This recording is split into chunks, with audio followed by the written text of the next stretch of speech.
Good afternoon, everyone, and welcome to Growing Clip Bonsai for Seniors. Today is February 4th of 2024. It's Sunday. It's 1 p.m. at 42 degrees Fahrenheit or 6 degrees Celsius. Today I'm going to give you an alert of an invasive species called the Asian jumping worm. Now, I got this from my landscape show where they show you everything about this worm. And you can see the difference between the jumping worm and our Nightcrawler.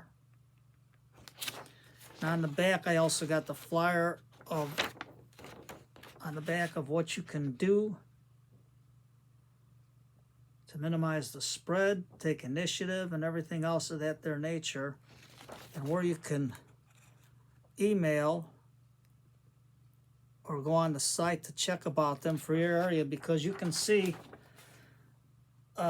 it's up in Michigan, Wisconsin, Minnesota, parts of Illinois, around the Chicago area, and all along the coast here. So you can see where everything's coming in. But they're when you hold them in your hand, they thrash wildly. They jump and flip, and they often throw off their tails. Their collar is white, as you can see in the picture, where that's more towards the head, like I think like around 10 segments away. But in our regular Nightcrawler, it's more towards the middle, and that's like a pinkish red color. So if you can see that right here, yeah, you can see some of the sight on there too. Now, what they do is they damage and degrade soil. How do they do this? By consuming the upper organic layer of the soil. What this does then is it leaches and it causes erosion of the ground. Now, it's spread by people through mulch, compost, gardening tools, etc. So you got to watch the mulch you buy and how you do it. And I'm pretty sure from the info that I was reading that if your compost is at 104 degrees Fahrenheit to 130 degrees Fahrenheit for at least 3 days minimum, or 40 degrees Celsius to 54.44 degrees Celsius, that should kill off the cocoons, but it's got to be for at least 3 days minimum. Now, you're saying, what about the worms? How do the worms die? The worms die through cold. Our winters are cold. They die right away, but the cocoons, they live through our cold winter. And only this heat source, from what I can understand, will kill them off. Now, their cocoons are the size, let me show you right here, of a poppy seed.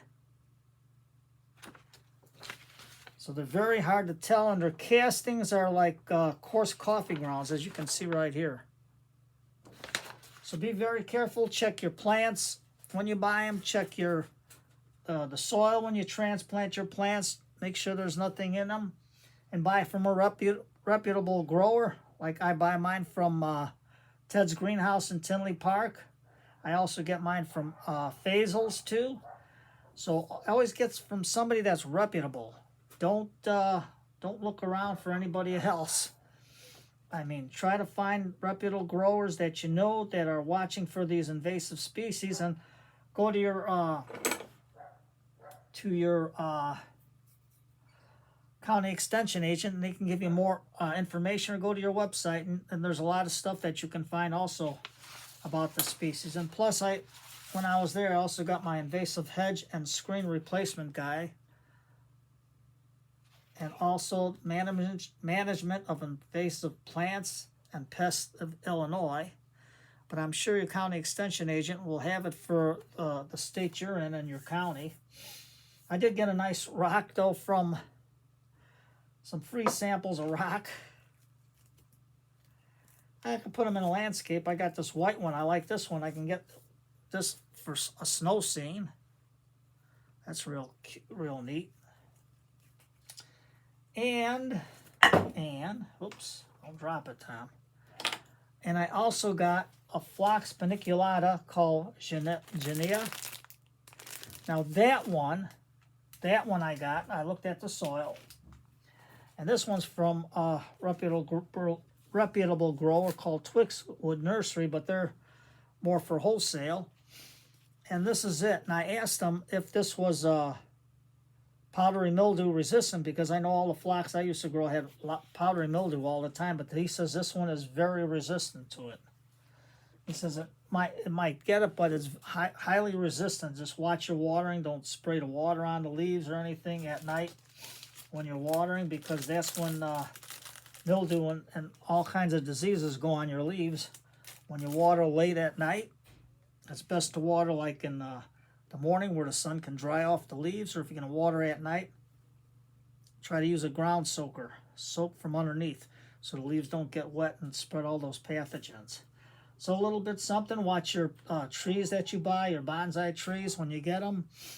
You know, you got a reputable grower, that's good, but when you take the soil out and you're repotting them, check the soil just to be safe. So they're not too far west yet, but you got to try to stop the invasion, and you can do it. Just be vigilant and ask your growers. Hey, like they say on the back right here, you can see if you're jumping worm free, or if there's no jumping worms present on your property. And before planting, act before planting, prevent jumping worms. Introductions. So there's something about, you know, what you can do. So minimize the spread. And if you get, if you see them and you think you've found jumping worms, contact your county extension agent right away. So a little bit something. You know, trees are great to grow and stuff, but, you know, invasive species comes, and when they come from a different area, I don't care what continent you're on, you don't have the natural predators that get rid of them. So right now, act as our own natural predator. So today is Sunday. It's family day. Shut that phone off after 6 o'clock. If it's an emergency, one ring, hang up, one ring, hang up, one ring, hang up, and call again. And if somebody does that and starts jibber-jabbering, sorry, my friends, or whoever you are, I'm with my family. It's family hour from 6 o'clock on. We're enjoying our company, watching some old TV shows or listening to some old-time radio, and we're just sitting back and relax. And if you want, a little bit of Lawrence Walk when music was music. So you take care, everybody. Have a good cup of tea tonight. It's still a little chilly out, but hey, the sun's out at least. So you take care and have a good night.